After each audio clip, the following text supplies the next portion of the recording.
Hi everyone, thanks for stopping by for the Ag Report. A Montana State research team has received $4 million to study wild and domestic sheep. MSU sheep specialist Brent Rader and wildlife specialist Jared Beaver will lead a team in studying how bighorn and domestic sheep interact and understand how disease spreads among populations. A particular focus will be M. ovi, a bacteria that causes respiratory infections. Symptoms are generally mild in domestic flocks but can be devastating to wild sheep. The hope for the MSU team is that the project can generate new management ideas that benefit the state's producers, wildlife managers, and the animals themselves. Well, an attempt to solidify the federal student aid application process could end up making college less affordable for rural Americans. The American Farm Bureau says that in legislation passed at the end of 2023, an exemption for families who owned farms or small businesses was eliminated. So now for a family with a farm valued at $1 million, the cost they'd be required to pay jumps from about $8,000 to now $41,000. Montana's John Tester is one of the lawmakers trying to reinstate that exemption. And this year, the business equipment tax exemption increases from $300,000 to $1 million.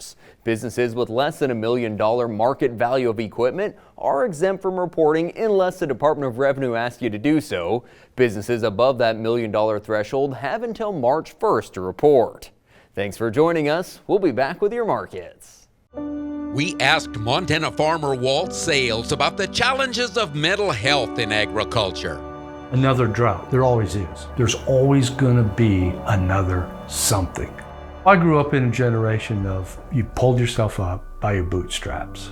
But it's become evident is what do you do if you can't even find those bootstraps? If you need to talk to somebody, go to beyondtheweather.com for free counseling for Montana ag producers.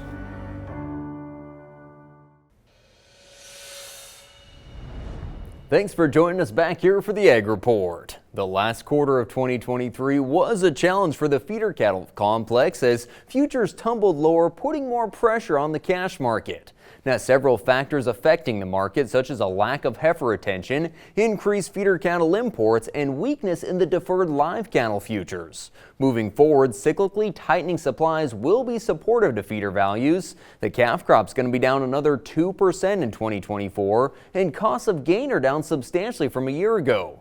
Deferred live cattle should find support, and as pen space opens up in feed yards and that on-feed inventory falls, feeder cattle demand and prices should find further support. Well, a new contract low in corn, stronger box beef, and higher cash supported the feeder futures. The cash trade up $1 to $3 last week, mostly $173 to $175 and dressed $275 to $276.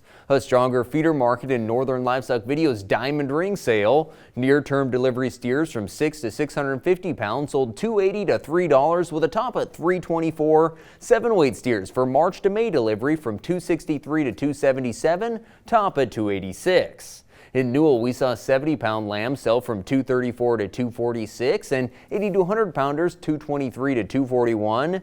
And the wheat under heavy selling pressure to start the week, with the winter storm promising to bring rain and snow to some winter wheat areas. Winter kill is a concern right now in the Black Sea region, but wheat prices once again starting to get near contract lows. Well, that's it for today's Ag Report. Thanks for joining us and have a good one.